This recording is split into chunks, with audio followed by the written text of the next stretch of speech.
Hi everyone, welcome and welcome back to my YouTube channel. So if you are new to my channel, my name is Carlos. In today's video, we are going to be doing a review and a tutorial. Yes, a tutorial. I haven't done a tutorial in a minute, kid you not.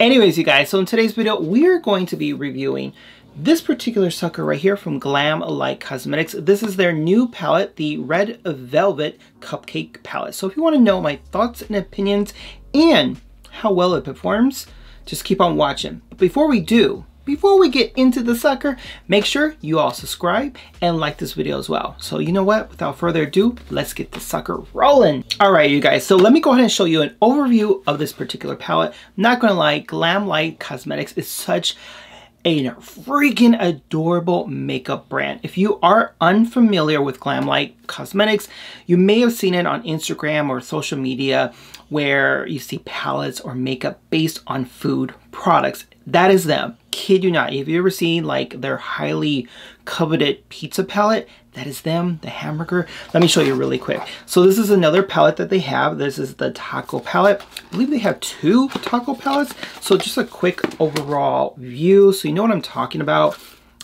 Yeah, dropping the papers on the floor. Don't mind me. So yeah, that's who Glamlite Cosmetics is. So they just released this particular palette. Actually, I've had this for some time. I just haven't had the opportunity to actually get into this sucker and look at it really. So today's video, that's what it's all about. All right, so quick overview of this palette. So this is the front. You guys cannot lie. It's adorable, giving you the illusion if it's like an oven, you know, ready to open. Anyways, you guys, so the back is right here, you know, standard in terms of their packaging, but it really is super cool. So once you open the oven, fresh out the oven, lift it up, and there is the palette itself. So let me go ahead and give you a closer look. So let me go ahead and take the sucker out so we can see together. So this is beyond adorable. So we got this like mirror metallic look, however you want to call it, I'm not sure. And then you got some sprinkles inside.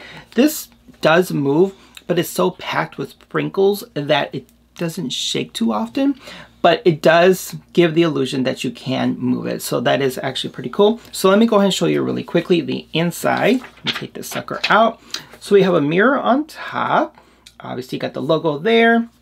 And then let me give you a closer look of the actual shades themselves. So then let's start from this side over here. So we got cream cheese, a buttery, dazzling, confection, cake mix, cupcake heaven, red velvet, decadent, excuse me, sweet cravings, baked goodies, kisses, and super moist. So that is the overall shades themselves within this particular palette. So you know what we're going to do? Let's just get right into the palette and create a look. So I want to show you exactly how well it performs in terms of quality, pigmentation, and see what we create. I went ahead before actually recording the video and did my whole face all together because I want to see if there's any fallout, you know, any loose product anywhere. And I want to see if it's able to be cleaned away without, you know, messing up the whole look. So that's the reason why my face look a little beat right now. Settle, but it's beat. Settle, but it's beat. All right, you guys, so I'm gonna go ahead and prime my eyelids. So I'm gonna use Thank Me Later. This is actually one of my favorite eyeshadow primers. So let me go ahead and apply this real quick. All right, you guys, so I really wanted to go into a shade that I can use as a base, but unfortunately this palette does not have one. So what I'm going to do is go into a palette that I did receive in one of my BoxyCharm shipments. This is the Transition palette from Dominique Cosmetics. Disclaimer, my dog Ross is in here sleeping as usual, so you may hear some snoring noises. Anyways, so I went into this, I'm going to go into this palette, and I'm going to use this shade Natural. There's a Natural. Yeah, Natural.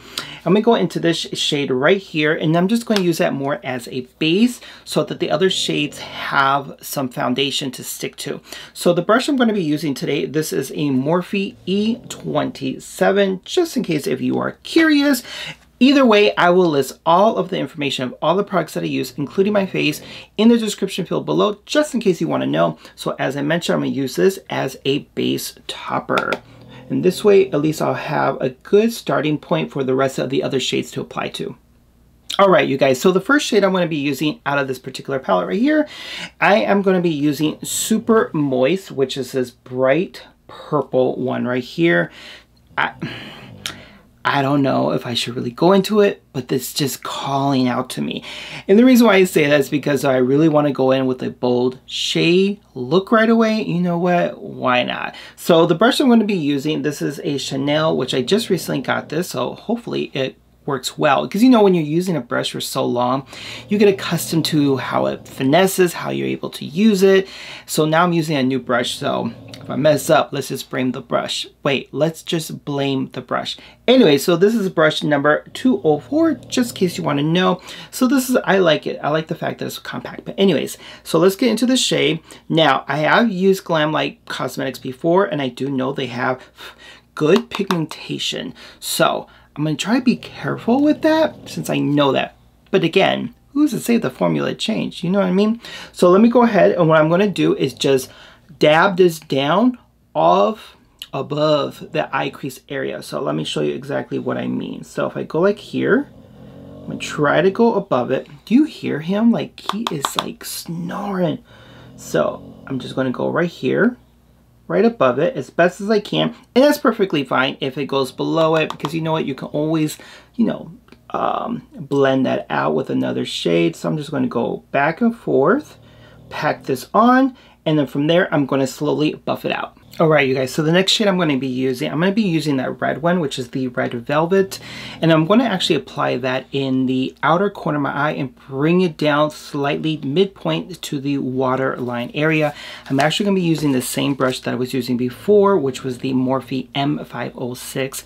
So what I'm going to do is clean that off. So use this trusty little thing right here, and what this is basically it's to kind of clean off, allegedly supposed to clean off the prior shade, so that if you can't clean it right away, to take off that excess product that may be lingering in there. So this way you can go back into a new pan of a shade and not have to worry that you're going to get cross colors. So I'm going to go ahead and do that, and then let's go right into the shade now. So this looks like it's good now.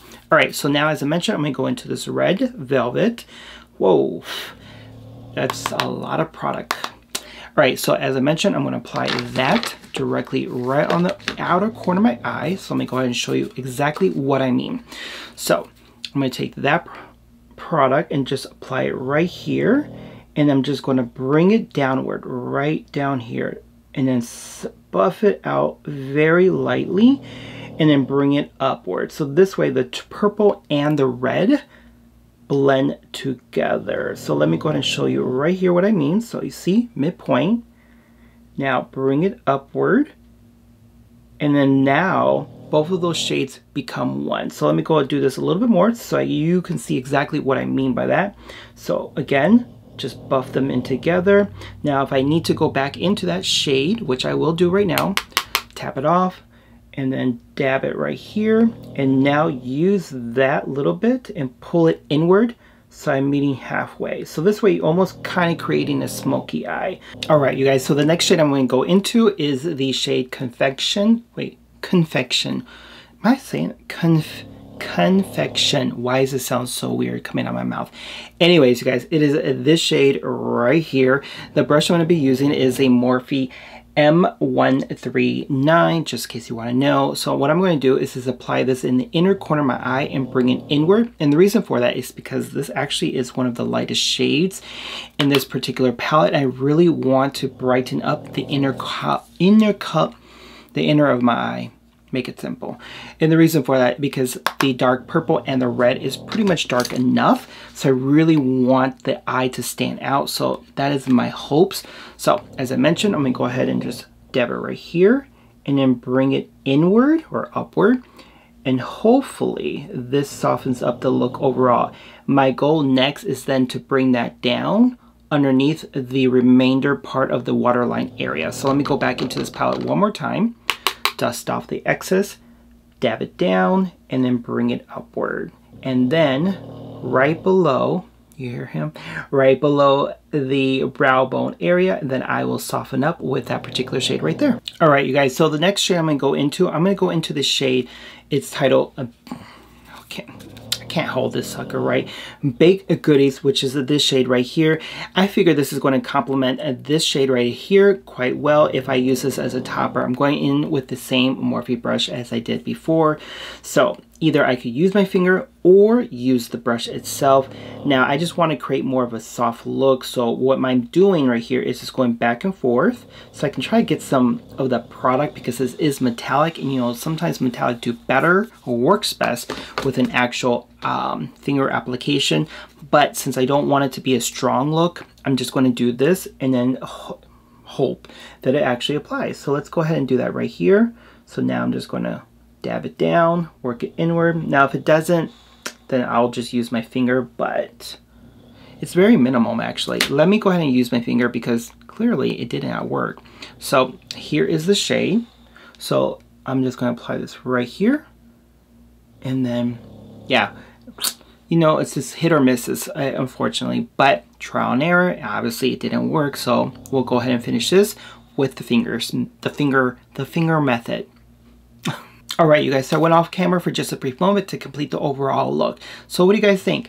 Do you love it? Do you hate it? I don't know. Leave a comment below. Let me know you guys' thoughts and opinions. All right, you guys. So in terms of this particular palette, pigmentation is there, blendability is there, not one issue in terms of performance overall. Now, God, he's snoring hard. Anyways, what I do have a slight concern about is that I do feel that they could have changed or taken some particular shades out of here. There's a brown here. I'm not sure why a brown is in a red velvet cupcake. And there's a slight brown over here. Those two they could have easily taken away, and maybe another purple one and replaced it with another pink, another red shade, and even a white shade. Why white? Because again, I'm thinking frosting to a cupcake, to a cake, and that would actually really just kind of elevated the palette itself. Now, if it didn't have any association with a red velvet cupcake, then I'd be like, yeah, perfect, no issue whatsoever. But it's because I am identifying this particular palette to a story, which is a cupcake, and a red velvet cupcake at that, I would think, you know what, why is there so many purples in here and only one red shade? Does that make sense, you guys? But other than that, there's really not a huge major issue with it. I'm just kind of like in 50-50 with it. I love it, then I also don't love it because I know I'm going to end up having to go to multiple palettes to create a shade, or not shade, but a look that I'm trying to achieve overall to get that concept of a red velvet cupcake. Hopefully that made sense. Leave a comment below. Let me know you guys' thoughts and opinions about that as well. But you know what? Other than that, I feel that I was able to create a decent look and no issues whatsoever. Anyways, you guys, if you haven't done so already, make sure you hit that subscribe button and also hit that notification bell as well. So anytime I upload new videos, you automatically get the notifications. But until then, make sure you all brush your teeth, wash your culo, and subscribe. Hopefully this sucker has a good rest because he's snoring. Anyways, until then, I will see you all in my next video. Take care. Bye now.